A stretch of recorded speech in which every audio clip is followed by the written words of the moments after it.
He tenido la oportunidad de señalar antes en esta sala que el apellido de este gobierno es la indolencia, y lo reitero. Lo que pasa es que la gente se desespera y las señales y medidas que da este sistema político antepone los intereses de las empresas y los privilegios a los de las personas y colectivos humanos. El gobierno anunció un veto al proyecto de servicios básicos que este Congreso despachó hace más de 25 días porque no queremos que se corten ante el no pago. Menos el agua, que es un bien vital en época de pandemia. Nosotros hubiéramos querido que fuese gratis un par de meses, medida que no avanzó dentro de este Congreso y solo quedamos en que fuera no cortar el servicio. Así y todo, lo van a vetar. No lo llevan al Tribunal Constitucional porque no tienen ningún argumento del punto de vista constitucional a su favor. El gobierno sabe perfectamente que el derecho a propiedad y los contratos de las concesionarias son menos relevantes que el derecho a la vida y la salud. Señora Presidenta, antes y después del proyecto presentado, que estamos viendo ahora, se presentaron otros que iban en la misma línea. Uno lo declararon inadmisible y la admisibilidad del otro lo votamos ayer. Y frente a esos proyectos salió el oficialismo de esta sala, con algunos socios de oposición, hay que decirlo, reclamando que eran inconstitucionales, igual como lo ha manifestado la ministra del Trabajo hace un rato a través de su intermedio. Es decir, recuerdan que tienen una constitución y recurren a argumentos muchas veces falaces sobre la constitucionalidad, así lo dan vuelta a su antojo cuando se trata de ir en defensa de las grandes empresas y de las AFPs, como es este caso. Y para ir en contra cuando se trata de personas comunes y corrientes, como ha sido, por ejemplo, no solo este proyecto, sino que el postnatal de emergencia, el no corte de los suministros básicos, etcétera. Señora Presidenta, esta medida que hoy discutimos es una medida desesperada ante las mezquinas políticas impulsadas por este gobierno, unas que no llegan y otras que solo buscan endeudarnos más, como las anunciadas por el presidente hace unos días. Y eso sí que es pan para hoy y hambre para mañana, haciendo alusión a unos refranes del ministro Briones. La gente ha perdido plata de sus ahorros previsionales durante la pandemia y ante esta realidad prefiere gastar sus ahorros ellos mismos en vez de perderlos en una AFP. Es su ahorro al igual que el seguro de cesantía. ¿Y sabe quién piensa un trabajador, señora Presidenta? Piensa que es preferible gastarla él o ella que perderla a mano de unos chupasangre que te dicen de un momento a otro que perdiste 1, 2 o unos millones más. Ese mismo 10% que retira podría ser el mismo 10% que pierden en manos de la AFP. Así no hay donde perderse. Así sean sus ahorros previsionales y mañana tengan menos plata. Pero la desesperación hace que prefieran retirarlos y gastarlos ellos a que la plata desaparezca y nadie se haga cargo. Hay un diputado a través de su intermedio, Presidenta, que dijo hace un rato que queríamos con esto terminar con las AFP. No creo que esto lo haga, pero ¿sabe qué? Ojalá así fuera, porque yo y muchos trabajadores y trabajadoras sí queremos terminar con la AFP. Y espero que todo el clamor popular por retirar el 10% también se vuelque para terminar con este sistema que no es de seguridad social, sino que es un sistema de ahorro forzoso para enriquecer a los mismos de siempre a costa de miserables pensiones para trabajadores y trabajadoras. Por esto, señora Presidenta, votaremos a favor, aunque hubiese preferido que el gobierno se haga cargo de verdad, pero de verdad de la necesidad de las personas, y las AFP hubieran impedido o asumido las pérdidas de sus afiliados.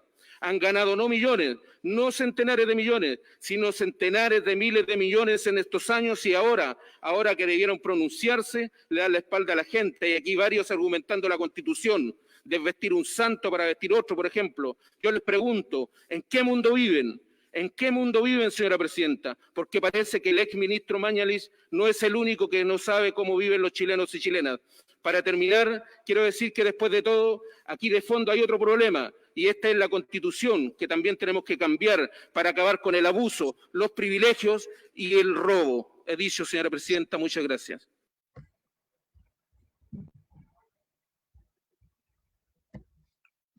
Hola, buenas noches. Gracias por acompañarnos nuevamente en un capítulo más de Pudahuel con Dignidad. Hoy nos acompaña el diputado Boris Barrera, diputado del Distrito 9 de la región metropolitana, a quien damos la bienvenida, diputado. Muchas gracias por acompañarnos y tener el tiempo y la disposición de poder explicarle eh, a los vecinos de Pudahuel en qué consisten dos proyectos que son bastante relevantes, ¿no? Muchas gracias otra vez por acompañarnos. Bueno, muchas gracias a ti, Gonzalo, y un saludo a todos los vecinos y vecinas de Pudahuel. La verdad es que me siento feliz de estar aquí compartiendo con usted y de poder informar también a la comunidad eh, todos como algunos detalles, algunos pormenores también de los proyectos que tú te referías. Gracias. Saludamos a las personas que nos han acompañado. Hay varias personas que nos están acompañando y viendo y otras que nos han escrito, como Farra, Patricia Valenzuela, Marcela Herrera, Anita y Esther Linda, ¿no? Muchas gracias por acompañarnos y saludarnos. Diputado, hay dos proyectos que queremos que usted nos pueda explicar qué consisten y el alcance que estos tenían. Y también explicar qué significa el veto presidencial que el presidente dio a uno. Si no me equivoco, usted fue uno de los propulsores del proyecto para que no se cortaran los suministros básicos, ¿no? Como agua, luz, gas, y también tenía un capítulo o hacía alcance a los servicios de telefonía y de Internet. Claro. Fue aprobado en la Cámara Baja, en la Cámara Alta, pero fue vetado por el presidente. ¿Nos podría explicar qué significa que el presidente vete un proyecto cuando este nace del Congreso? Claro. Bueno, primero lo alcance, y como bien decías tú, nosotros fuimos parte de una de estas mociones. Hubieron diputados y diputadas de varios sectores del Congreso que presentaron proyectos que iban como en la misma línea, y esos se fusionaron. Entre eso iba uno nuestro. ¿Y cuál es la diferencia del nuestro? Yo siempre lo digo, porque todo el Congreso casi se horrorizó cuando lo planteamos, es que la diferencia de nuestro proyecto, o para que todos sepan de qué se tratan estos proyectos, o sea, prohíbe el corte de los suministros básicos, todo lo que tú nombraste, en el periodo que dure el estado de emergencia, y a las personas que lo tienen cortado, que se los tienen que reponer.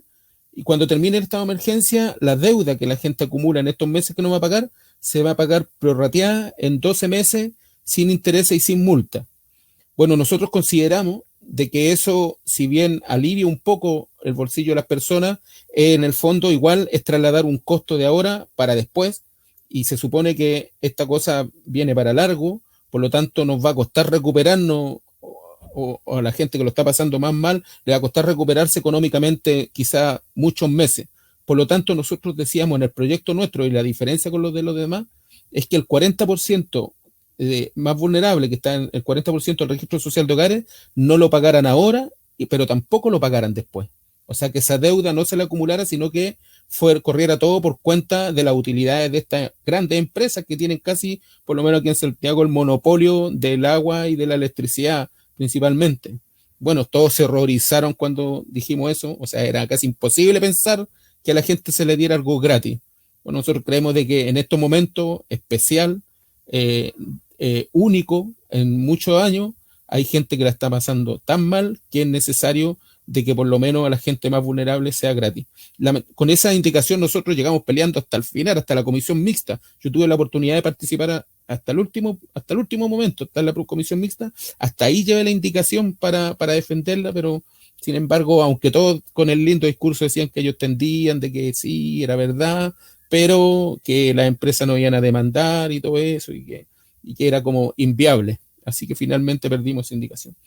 Bueno, y a lo que se llegó fue a que no se van a cortar los suministros básicos, agua, electricidad, gas de cañería, los que ocupan gas de cañería, ni telefonía, ni internet para los que tienen planes, y a los que no tienen planes se iba a generar una especie de bolsa de minutos y de giga para navegar para las personas que eran de prepago. Eso que fue ampliamente discutido en las dos salas, en las dos cámaras del Senado y la Cámara de Diputados, y después en una comisión mixta, y que fue aprobado ampliamente y transversalmente, incluso por amplios sectores de la derecha. Salió hace más de 25 días, salió del Congreso, despachado para que el gobierno lo proclame y lo promulgue, y resulta de que el gobierno se tardó, como te decía, más de 25 días, y ahora anuncia el veto. Lo cual para nosotros no es de extrañar, porque durante todo el proceso de discusión del proyecto en la Cámara nos amenazaron, pero en todo momento. Hay que decirle a la gente que aquí las empresas, las grandes empresas estas transnacionales que manejan estos servicios, no tuvieron que llevar a nadie a hacer lobby al Congreso. No tuvieron que contratar a ni un lobista, porque los lobistas ahí eran los ministros. El ministro de Energía, el ministro de Obras Públicas, la ministra de Transporte, todos amenazándonos con las penas del infierno si nosotros aprobábamos ese proyecto, porque iban a llegar demandas internacionales y que todo esto era inconstitucional. Cuando lo despachamos del Congreso, el gobierno dijo que iba a ir al Tribunal Constitucional también en un principio, pero finalmente, y como lo digo yo ahí en el discurso, ellos no tienen argumento alguno para declarar esto inconstitucional, porque todos sabemos de que la propiedad, el derecho a la propiedad y en el fondo todos los derechos que tienen que ver con eso se pueden ver afectados por las leyes. Para eso son las leyes. Y más en tiempos de pandemia, la Constitución también lo establece, que en tiempos de pandemia se puede afectar el derecho a la propiedad cuando se ve afectada la vida de las personas y cuando estamos en condiciones como las que estamos viviendo ahora. Entonces, frente a eso, como sabe, el gobierno, a pesar de acusarnos de ir al Tribunal Constitucional, hicieron reserva de constitucionalidad durante el proceso. O sea, ¿qué significa? Que ellos anuncian de que van a ir al Tribunal Constitucional. El ministro de Energía hizo reserva de constitucionalidad. Pero como saben de que no tenían argumento, ingresaron este veto, que es una atribución del presidente para modificar el proyecto que se despachó o para cambiarlo completamente, o para agregarle cosas. En este caso, lo que hizo el presidente y lo que nos enteramos hoy día, porque hoy día apareció en la cuenta de la sala, es que metió un veto sacándole varias cosas que son el corazón del proyecto. Porque si bien él dice que llegó a un acuerdo con las empresas para que no hubieran corte, eliminó un artículo que nosotros dejamos en el proyecto, que ese artículo establecía de que no se le podían pasar o traspasar los gastos o cualquier costo que involucrara el corte de estos suministros, para que no se le vaya a pasar a la gente después la cuenta. O sea, si ahora no te cortaban, que después ellos en la cuenta no vayan a meter alguna cosa que diga por tal efecto o secundario que tuvieron por haber hecho el corte, te van a subir las tarifas. Bueno, en este proyecto nosotros establecimos que bajo ningún motivo se podía traspasar este costo a las personas. Ese artículo el presidente lo eliminó en este veto, lo eliminó. Por lo tanto, ¿qué significa? De que ahora, claro, no se los van a cortar, no les van a cobrar, pero después lo más probable es que las tarifas se eleven por efecto de este veto que metió el presidente. Y lo otro que eliminó también, eliminó todo lo que tenía que ver con los planes solidarios de internet y de minutos de telefonía, y lo adecuó a una cosa más miserable de lo que salió, porque igual lo que salió no fue así como el tremendo plan y esas cosas. Sin embargo, él lo empeoró. Y la otra cosa que yo encuentro que también es grave, y lo cual ellos lucharon mucho dentro del Congreso cuando estábamos discutiendo el proyecto, era colocarle un límite al consumo del agua.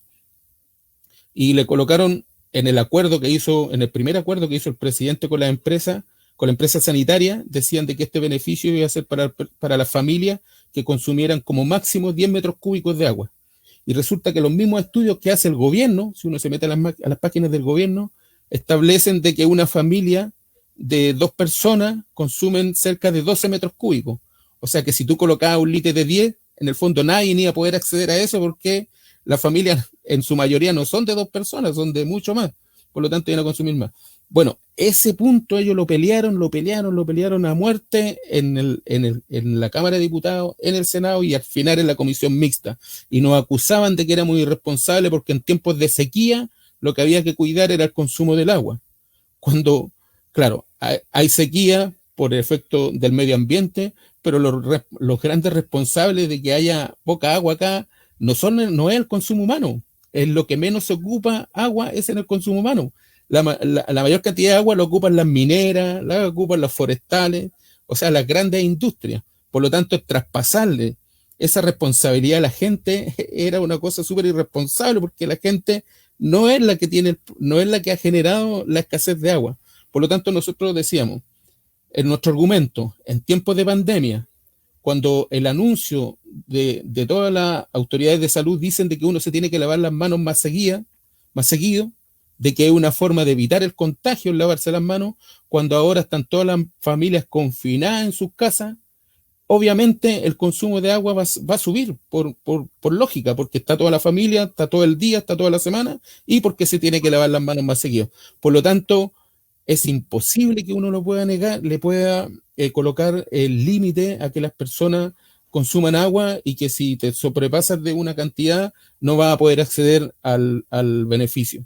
Entonces, nosotros eliminamos esa cláusula que estaban colocando ellos de colocar un tope de consumo por familia, y quedó sin tope. Y resulta de que en el veto, Agüel elimina esa parte, o más bien no la elimina, sino que agrega un inciso nuevo que dice que van a poder optar a este beneficio del no corte de los suministros las familias que consuman hasta 15 metros cúbicos.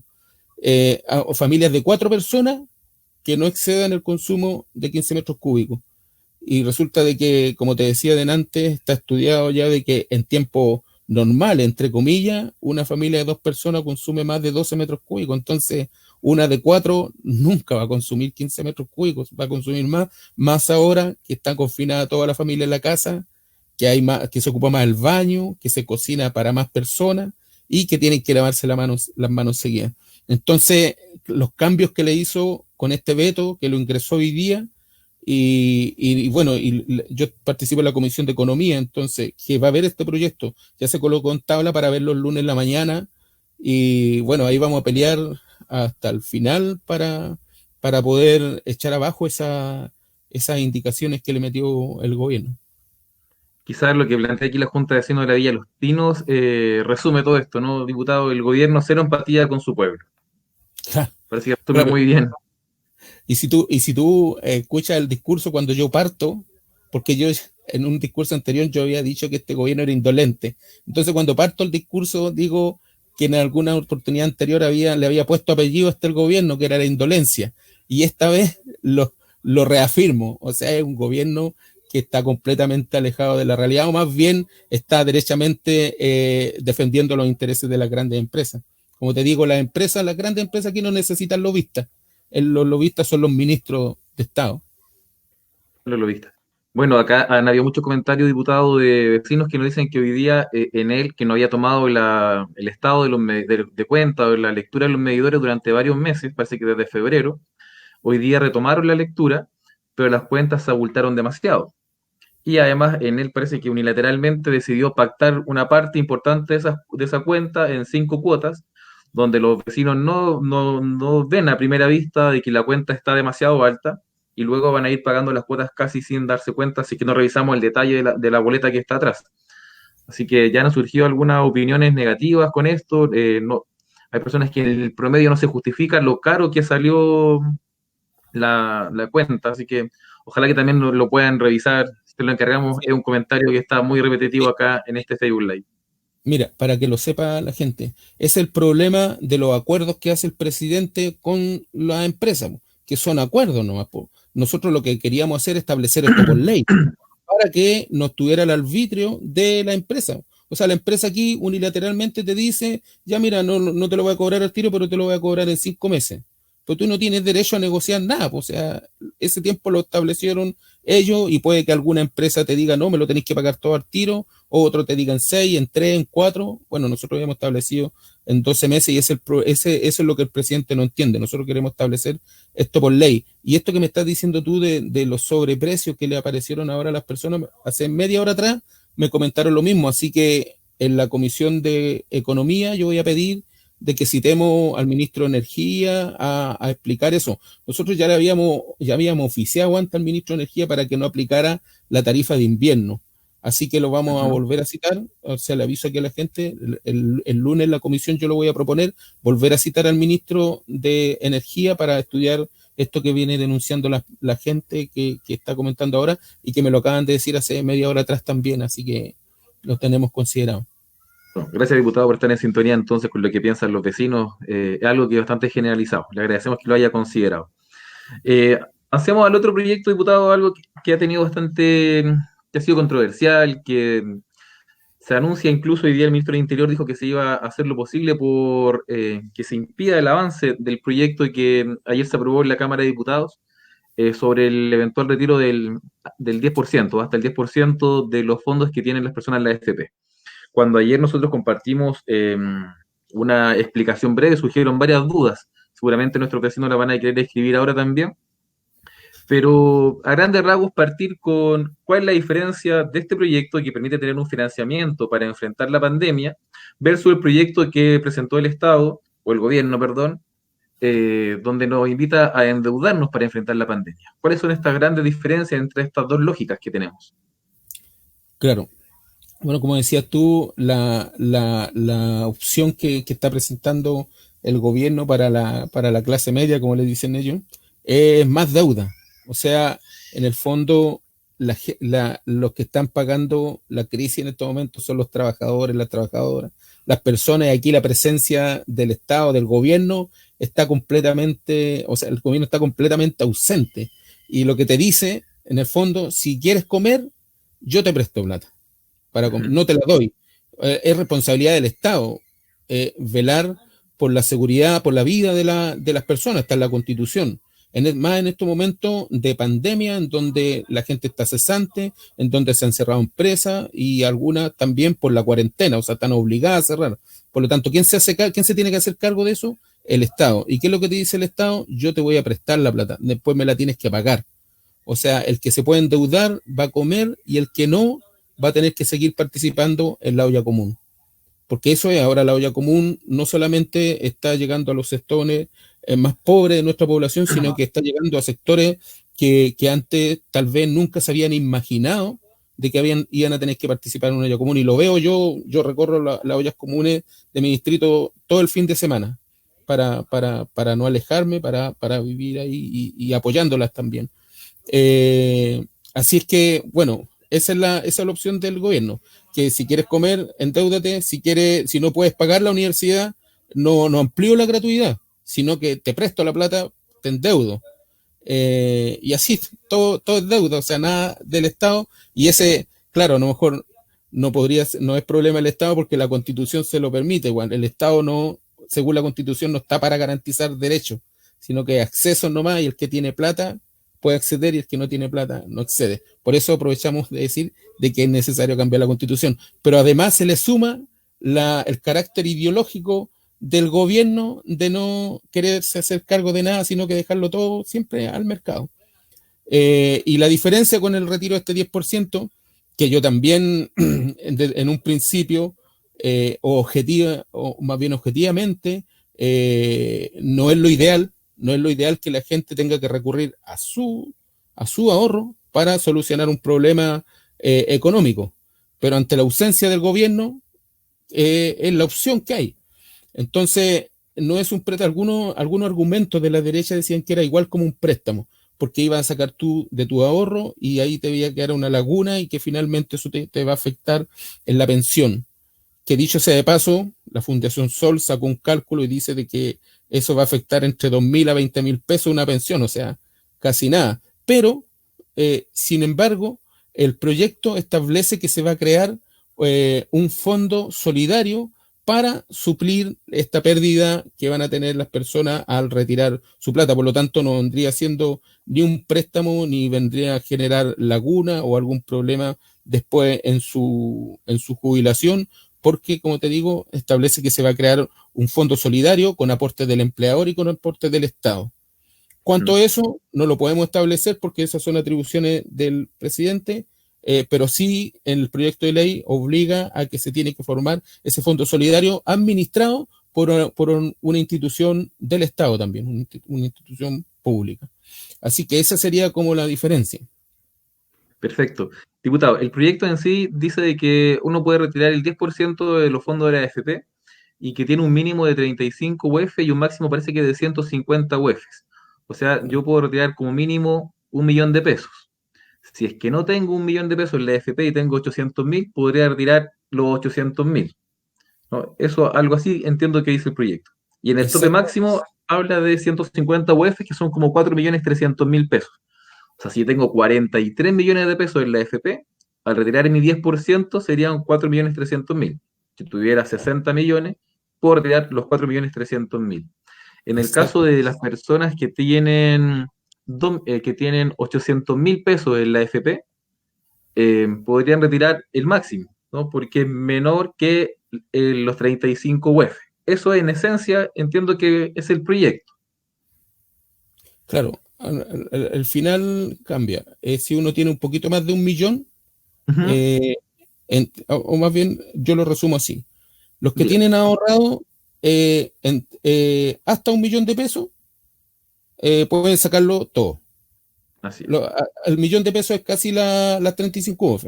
Entonces los que Sí. tienen ahorrado hasta 1 millón de pesos pueden sacarlo todo, porque su diez Ujú. por ciento siempre va a ser menos de 1 millón de pesos. Entonces los que tienen menos de Efectivamente. 1 millón pueden sacarlo todo. Los que tienen entre 1 millón y 10 millones de pesos pueden sacar hasta 1 millón de pesos.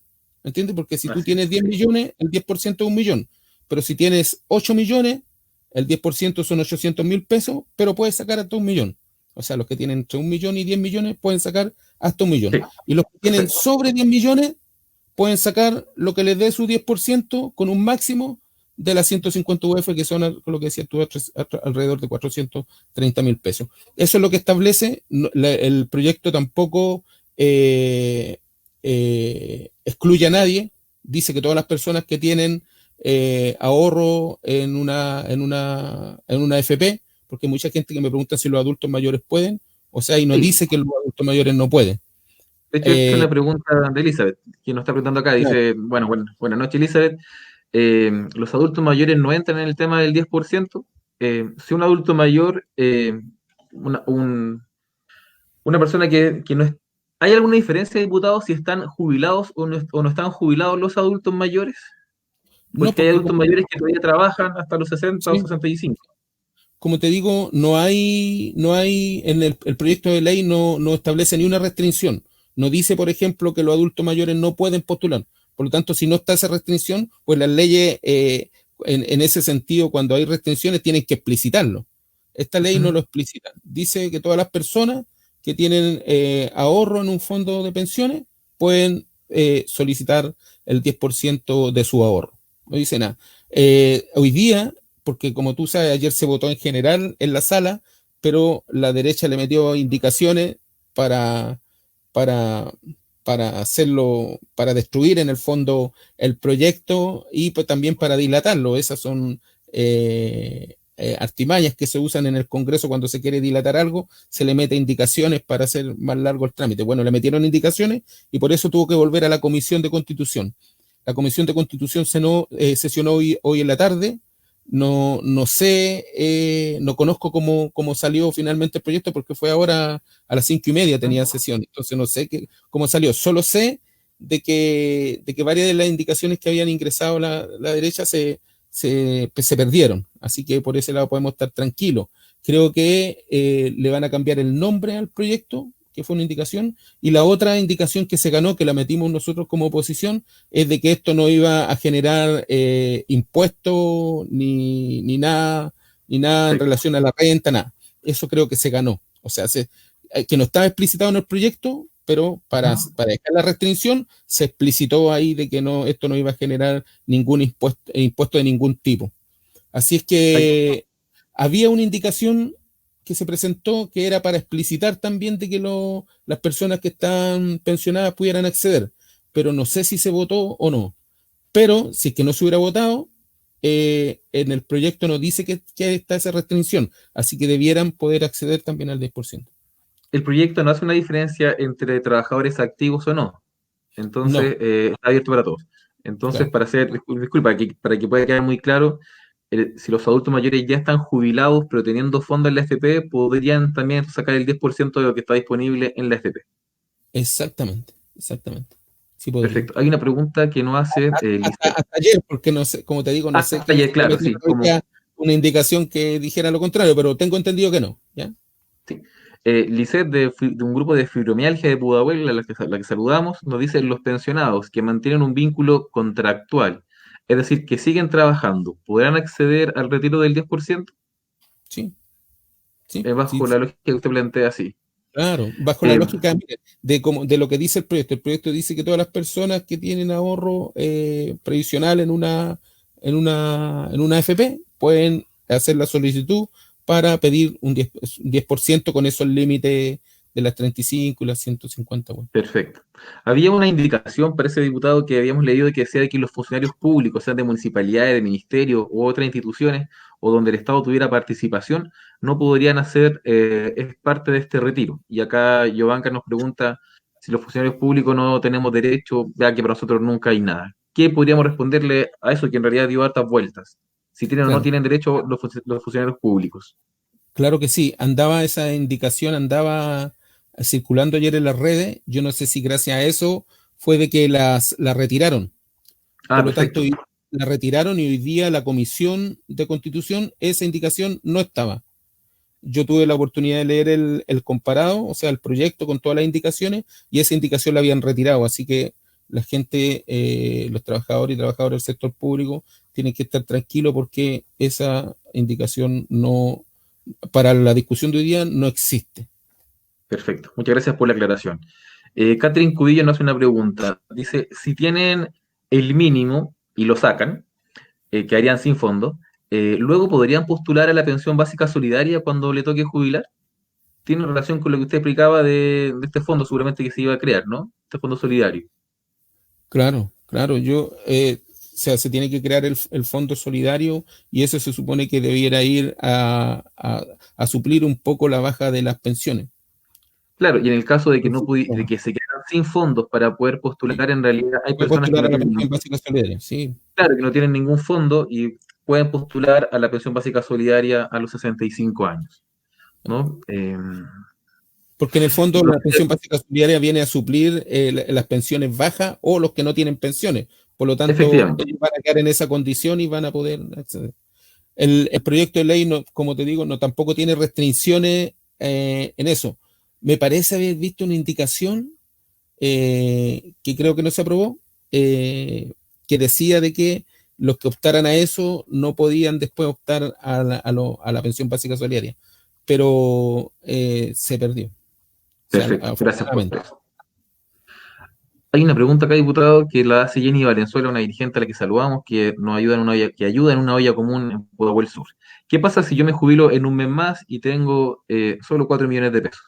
Yo creo en ese caso que no podría jubilar con esos recursos y tendría que aspirar a la pensión básica solidaria. ¿Parece no, diputado? Claro, claro.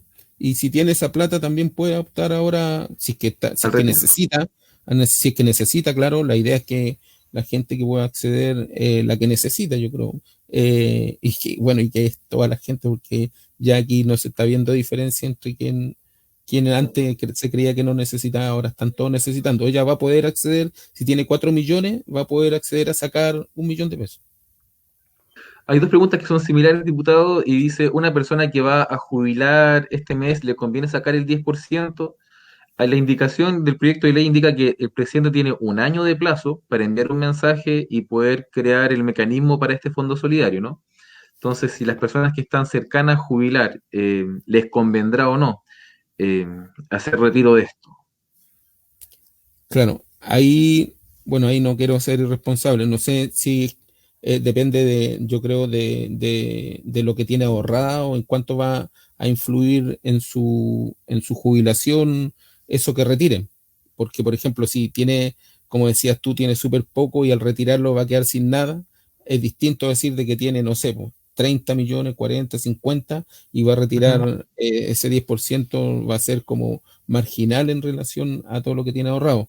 Lo que yo les puedo contar es de que vimos, y está también en las redes sociales, un análisis que hizo una fundación bien seria, bien respetada, que es la Fundación Sol, donde hacen un estimado de lo que se puede perder eh, en su jubilación por optar a este 10%, y ahí hacen ellos un cálculo y calculan unos tramos, los que tienen ahorrado poco, los que tienen ahorrado mucho, y dicen que va entre 2.000 pesos y entre 20.000 pesos.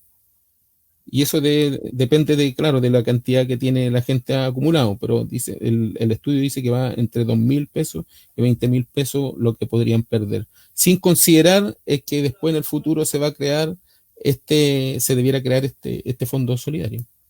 Perfecto. Diputado, ¿nos podría contar un poco de lo que se dio en la discusión en el Congreso con esto? Eh, Ah, ¿Cómo fue tomando fuerza? ¿Cuál fue el lobby que hizo el gobierno? Parte de la historia de este proyecto, por favor. eso siempre yo, cuando converso con la gente, la verdad es que me inclino mucho en contar cómo suceden las cosas porque la gente lo tiene que saber. O sea, detrás de esto, bueno, y se notó también en las redes sociales, en los canales, están todos como súper pendientes. Pero lo que pasa ahí en el Congreso, eso a veces la gente no lo sabe y a mí me interesa que lo sepan porque ahí es donde se ve la presión del gobierno, ahí se ve realmente la cara de cada uno de los actores. Por ejemplo, todos saben de que el quórum que teníamos no era un quórum simple, de mayoría nomás, sino que necesitábamos un quórum especial de 93 votos, eh, y que en el momento de la votación, la derecha, en este caso Jaime Belolio, diputado de la UDI, pidió recalificar el quórum. ¿Qué significa eso? De que según él, esta reforma, según la derecha, esta reforma necesitaba un quórum distinto y estaban pidiendo de que el quórum sea 2/3, los famosos 2/3 que quedaron ahí para la convención constitucional. Eso quórum de 2/3 significaba de que en vez de tener 93 votos, íbamos a tener que tener 103 votos. Entonces, cuando nosotros estábamos peleando por los 93 votos, la verdad es que lo vimos muy difícil durante todo el día, tratando de conseguir los votos, porque eso significa de que tenían que muchas personas de derecha votar también a favor del proyecto. Pero llegar a 103 ya era como casi imposible. Afortunadamente eso se votó y quedamos con el quórum de los 93 votos. Y como te decía, se veía complejo el escenario durante todo el día por las conversaciones de pasillo, averiguando cómo iba a votar este diputado, cómo iba a votar este otro, porque ahí hay que empezar a contar los votos uno a uno. O sea, no decir, no por grupo, no por bancada ni por partido, sino que cómo va a votar ese diputado o esa diputada. Entonces estábamos viendo, estaba complejo, estábamos incluso en algún momento pensando que lo perdíamos.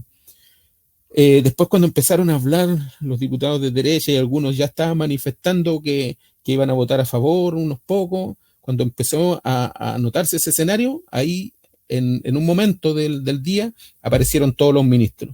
El ministro de Hacienda, Briones, el ministro de Desarrollo Social, Monkever, y el ministro de la Secretaría General de la República, no me acuerdo el nombre, y varios subsecretarios.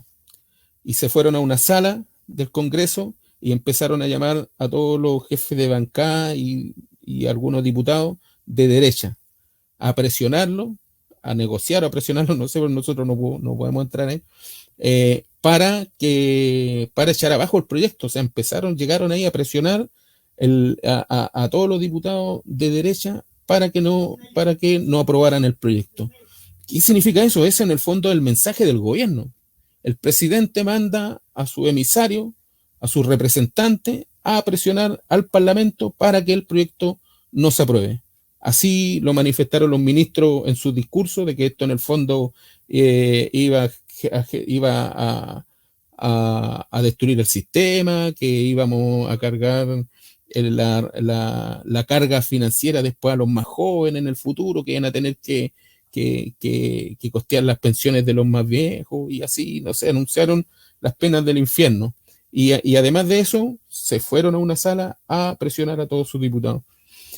Mientras eso sucedía, en la sala nosotros estábamos haciendo presión para que los ministros se fueran a la sala a escuchar el debate, porque los ministros involucrados en el proyecto siempre los invitamos al debate.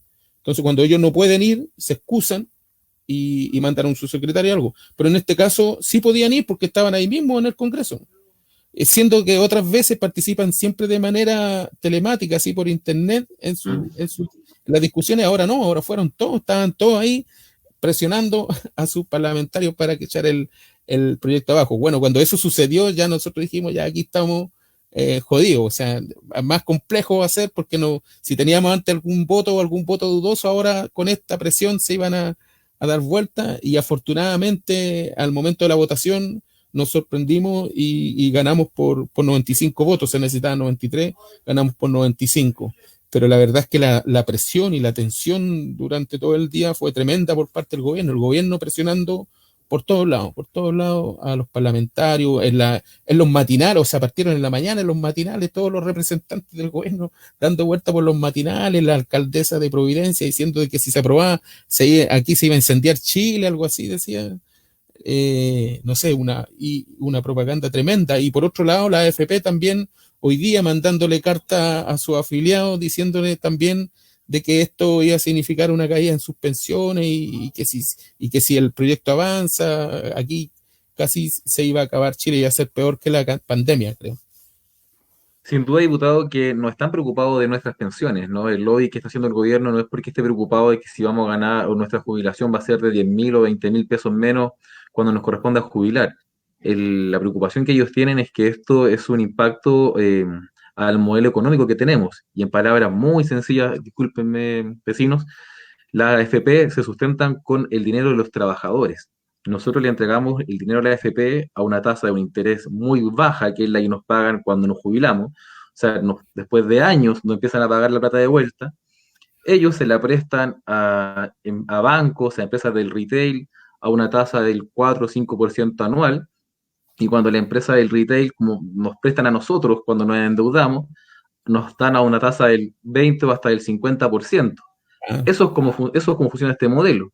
Ahí están nuestras plata. Entonces, el poder hacer un cambio, lo que ayer se vio como una victoria, es que de verdad que empieza a remecer el modelo económico que tenemos en Chile. Y esa es la preocupación del gobierno. No tiene nada que ver con el impacto en nuestro bolsillo en unos años más. para nada, porque ya todos sabemos de que este sistema de pensiones de la AFP está fracasado, o sea, esto no tiene vuelta, o sea, no tiene ni un argumento a favor para decir de que este sistema es el que nos conviene seguir usando de aquí en adelante, o sea, las tasas con que está jubilando las personas alcanzan al 20, al 30% de su último sueldo, o sea, nada, nada, nada. Por lo tanto, el gobierno eh, no le importan las pensiones porque los proyectos que han enviado ha sido solamente para fortalecer la AFP, ni siquiera ha sido para cambiarla o para hacer una reforma, aunque sea pequeñita la AFP, sino que para mantenerla y consolidarla. Por lo tanto, lo que busca el gobierno es perpetuar con este sistema. Y lo que hicimos ayer fue una muestra de que sí puede ser perforado y que muestra el fracaso de la AFP, pero también el fracaso del gobierno de no poder llegar con políticas que realmente ayuden a las personas, porque con lo que ha salido, uno ha sido mezquino, recuérdate el ingreso familiar de emergencia, 65.000 pesos la primera vez, ha llegado a destiempo, tarde, o sea, cuando ya llevamos 2 meses, 3 meses de la pandemia, cuando ya el nivel de cesantía de la gente que está desocupada ha llegado a sobrepasado el 20%, o sea, realmente estamos en una crisis social, sanitaria, económica y el gobierno desaparecido. Entonces, el aprobar este 10% con el apoyo principalmente de todo el pueblo chileno, porque eso fue lo que generó la presión en los parlamentarios de derecha y en algunos que a veces son de oposición, pero que también se van para el otro lado, la presión de la gente generó esto. Y esto es porque no hay un gobierno, está ausente. Diputado, le pregunto esto que nos hace hincapié Claudia Hernández. ¿El retiro de fondos trae alguna letra chica? Hasta ahora, bueno, esta ley tiene que seguir avanzando, pero ¿cómo está hasta ahora? ¿Hay alguna letra chica que pueda perjudicar a las personas? Hasta ahora no. Esto es una moción bastante transversal como se demostró ayer, en el que ahora estamos todos atentos, siempre estamos atentos a las letras chicas, pero igual le falta recorrido, o sea, para que la Así gente es. sepa el trámite. El trámite, como esto es una moción, primero que nada, una moción significa que es un proyecto que nace de parlamentario. En este caso de la bancada de la Federación Regionalista Verde Social, que está en un conglomerado con nosotros, que es la Unidad para el Cambio. Bueno, de ello nace esa moción, y como es una moción no tiene urgencia. Por lo tanto, ¿qué significa urgencia? El presidente es el que tiene atribuciones para colocarle urgencia a un proyecto y hacer de que se tramite rápido o lento en el Congreso. Si le coloca, por ejemplo, discusión inmediata, significa que tenemos 6 días para despachar un proyecto. Si le coloca suma urgencia, tenemos 15 días para despachar el proyecto. Y si tiene urgencia simple, tenemos 30 días para despachar el proyecto. Pero esa es atribución del presidente. Y como esta es moción nuestra, no le coloco urgencia, por lo tanto, depende siempre de la presión que le generemos a los presidentes de las comisiones para que lo coloquen en tabla, de la presión que le hagamos al presidente de la Cámara para que lo coloque en tabla. Por lo tanto, eso va a depender siempre de esa presión y de esa voluntad de los presidentes de las comisiones y de los presidentes de la Cámara. Entonces, el proyecto lo presenta la Federación Regionalista Verde y se va primero a una comisión, en este caso a la Comisión de Constitución. La comisión lo estudia, lo debate, lo vota y se va a la Cámara, que fue lo que sucedió ayer. En la Cámara se vota en general y ahí se supone que se debería haber ido, si se aprobó, se debería haber ido al Senado. Pero, como ahí en la discusión la derecha le metió indicaciones, o sea, indicaciones significa modificaciones a esa ley, tuvo que volver a la Comisión de Constitución para un segundo informe en el que van a discutir esas indicaciones que le metió la derecha. Y eso sucedió hoy día. Y ya lo despachó, y sucedió hoy día rápido porque el presidente de la comisión también está comprometido con el proyecto. Entonces, lo citó al tiro a la comisión y lo discutieron ahora en la tarde y lo despacharon hace poquito rato. Así que tiene que volver a la sala de la Cámara en la próxima sesión. Tenemos que presionar ahora al presidente de la Cámara para que lo coloque en tabla. Nosotros esperamos que sea la próxima semana. Va a volver a la Cámara y vamos a votar esas indicaciones en particular, las que se ingresaron, las que pasaron a la comisión, porque las que se rechazaron ya no se votan ahí, a no ser de que las repongan. Tienen también la posibilidad de reponer. Pero después que se vote eso, se va al Senado. Si el Senado aprueba el proyecto tal como nosotros lo mandamos, entonces se despacha del Congreso para que lo promulgue el presidente. Si es que el Senado no está de acuerdo con lo que nosotros despachamos y le hace modificaciones, entonces tiene que volver a la Cámara y la Cámara ver si está de acuerdo con las modificaciones del Senado. Si está de acuerdo con las modificaciones del Senado, entonces lo despachamos del Congreso y se va para que el presidente lo proclame. Si nosotros no estamos de acuerdo con las modificaciones del Senado, entonces se va a una comisión mixta en donde se resuelve la diferencia entre el Senado y la Cámara, y lo que salga de ahí, después de esa comisión mixta, se votan las dos cámaras y después se va para que el presidente la promulgue. Por lo tanto, le queda todavía una semana. Camino que recorrer. Un camino, claro, y en ese camino puede ir recibiendo más indicaciones y puede ir cambiando, puede ir mutando. Muchas veces lo que entra no tiene casi nada que ver que lo que sale. Nosotros esperamos y vamos a defender así como está el proyecto original y si se modifica, que sea para mejor y no para empeorarlo. Diputado, hay una pregunta que es técnica, y disculpe que se la haga, pero no nos gusta dejar a los vecinos sin respuesta, y si no la podemos responder, no se preocupe porque nos comprometemos a tratar de buscar la respuesta y enviársela a la vecina. Licet nos pregunta nuevamente, en caso de pensionados de invalidez, hay un aporte del seguro, lo comenta considerablemente lo que tenía en la AFP por la cotización. ¿Afectará eso al retiro del 10%? Claro, lo que pasa Sabemos es que... sabemos que puede cambiar mucho todavía la ley, ¿no? Claro, pero yo no conozco todo el sistema todavía, pero lo que entiendo de que el seguro o la pensión de invalidez es una pensión distinta a la que se tiene de la AFP, ¿cierto? Por lo tanto, el proyecto, independientemente que sea más plata la que recibe al final, eso es independiente de lo que tiene en la AFP. El proyecto dice de que uno puede retirar lo que tiene en la AFP. El 10% de lo que uno tiene ahorrado en la AFP no habla nada, ni hace restricciones, como te decía, de otras cosas, nada. Así que si uno, independientemente de lo que está recibiendo por fuera, el 10% se va a calcular de acuerdo a lo que uno tiene ahorrado en la AFP. Perfecto. Y además de que la ley que genera este aporte que decía Licet es una ley que tiene ciertos parámetros, entonces no debería tener modificaciones el aporte que está recibiendo para esa pensión de invalidez. Termino este punto, diputado, con la pregunta que nos hace Nayeli Riveros. ¿Se podría revertir esta votación? ¿Cómo se podría revertir el triunfo que hubo en la Cámara de Diputados? Evidentemente en el Senado. ¿Cómo visualiza usted la votación o la discusión que se puede dar en el Senado, diputado? Mira, yo he escuchado algunos senadores y senadoras que están hablando a favor de este proyecto. De hecho, también había una iniciativa similar en el Senado, porque a veces, como estas son iniciativas de los parlamentarios, pueden hacer la Cámara o pueden hacer en el Senado. De hecho, los cortes de los suministros fueron dos proyectos que al final se fueron a la comisión mixta, uno del Senado y uno de la Cámara, que hablaban de lo mismo, tenían matices y al final salió uno solo. Y como te digo, en el Senado he visto ya campaña, por ejemplo, de Navarro, impulsando el tema del 10%. Hoy día en la mañana en un matinal escuché a la senadora Rincón hablando también a favor del proyecto, que Demócrata Cristiana, el otro es pro, es Navarro, y así los socialistas acá en la Cámara votaron. Entonces sería difícil de que en el Senado pase algo contrario. Si aquí lo que necesitamos son algunos votos de derecha, y lo importante, y ayer yo estuve transmitiendo varias veces en el día porque la gente me escribía a las redes sociales, tan al rojo la redes sociales ayer.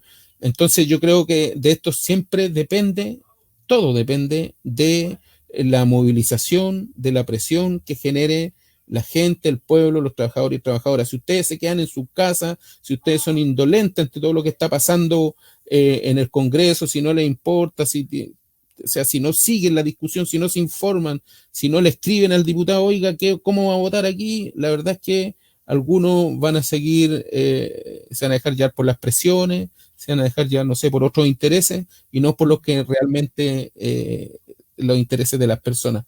Por lo tanto, el que pase el Senado, el cómo termine esto, yo creo que, no sé si el 90% o más por ciento depende de la presión que genere la gente sobre los parlamentarios. Si no, si los dejan solos, ahí puede salir cualquier cosa. Así que yo le daría la pregunta a ellos. ¿Cómo ustedes ven que va a salir del Senado este proyecto? Porque va a depender de la presión que generan ustedes. Nosotros ahí vamos a estar con nuestro planteamiento firme, pero de nada va a servir si ellos detrás no sienten la presión. Tiene que haber presión.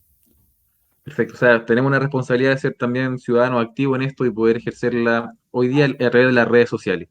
Le respondemos a Ivette, y yo sé, Ivette, tú nos preguntas si es verdad que los funcionarios públicos quedan fuera del posible retiro. El diputado nos explicó delante de que había una indicación, pero esa indicación terminó cayéndose gracias a la presión que se hizo y la misma difusión que dejaba fuera a gran cantidad de personas que podían haberse beneficiado. Así que respondemos, ya lo había respondido el diputado hace un rato. Diputado, mañana vence el plazo, nos quedan 8 minutos de programa, pero mañana vence el plazo para la postulación al ingreso familiar de emergencia. Ha tenido harto reparo, eso sí que tiene bastante letra chica, ¿no? Las personas que no pueden postular si tienen un ingreso formal, no pueden postular si son jubilados, eh, tenemos el 40 o 60% de vulnerabilidad, nos dicen que podemos postular si estamos dentro del 80% de vulnerabilidad, pero luego existe un indicador socioeconómico de emergencia, que eso nadie sabe a dónde existe, y eso nos deja fuera. ¿Cuál es su impresión de lo que está pasando con el ingreso familiar de emergencia? Bueno, el ingreso familiar de emergencia es un proyecto que viene del gobierno, y la verdad es que ha sido un desastre. Ha sido un desastre desde el primer ingreso familiar de emergencia, el IFE 1 que le llamaban, donde establecía un aporte de 65.000 pesos y que después iba a ir bajando al 80 y después al 75% en el tercer mes. Y es algo que nosotros, bueno, desde el principio veníamos criticando e intentamos presionar lo más que pudimos dentro del Congreso. Claro, y cuál es lo terrible de todo esto, que hay demasiadas trabas para poder acceder, y que una de esas es el índice socioeconómico de emergencia, como decías tú, que es en el fondo una nueva herramienta, un nuevo instrumento que está usando este gobierno para hiperfocalizar la ayuda. O sea, si antes nosotros hablábamos del 40% del registro social de hogares, ellos con este índice están reduciendo el universo a un porcentaje mucho menor. De hecho, por ejemplo, en el registro social de hogares, en estos momentos, en el 40% hay más de 3 millones de familias. Y en el primer aporte que se dio del registro social de hogares, llegó solamente a 1.100.000 familias. Por lo tanto, quedaron cerca de 2 millones de familias del 40% del registro social de hogares fuera. ¿Y por qué? Porque ellos no usaron el registro social de hogares, usaron el índice socioeconómico de emergencia, que es un instrumento nuevo para llegar a un número más pequeño de personas. Es algo que nosotros hemos criticado, bueno, por eso después también aumentaron, cuando se dieron cuenta de que estaba toda la gente descontenta, bueno, por los montos y porque no les llegaba la ayuda, es que subieron después en un segundo proyecto, en el IFE 2.0 que le llaman, y subieron ese aporte que era de 65.000 pesos por persona, lo subieron a 100.000 pesos, y el segundo aporte y el tercer aporte van a ser iguales, no va a disminuir como era la primera propuesta. Va a haber un cuarto aporte que dicen de que no va a ser menos del 80% del anterior, y puede haber también un quinto y un sexto aporte que va a depender de que si la situación se alarga, y va a depender de un decreto del Ministerio de Hacienda y del Ministerio de Desarrollo Social. Pero claro, ha sido una política, lo decía delante, mezquina, además a destiempo, tarde, y por lo tanto no va a generar los resultados que nosotros esperamos. O sea, por un lado se le dice a la gente que se quede en casa, que no salga, pero no se le da las condiciones sociales para que eso suceda, y se supone de que esto, que debería ir orientado en ese sentido, no ha llegado. Así que, bueno, ahora se está hablando de un IFE Plus.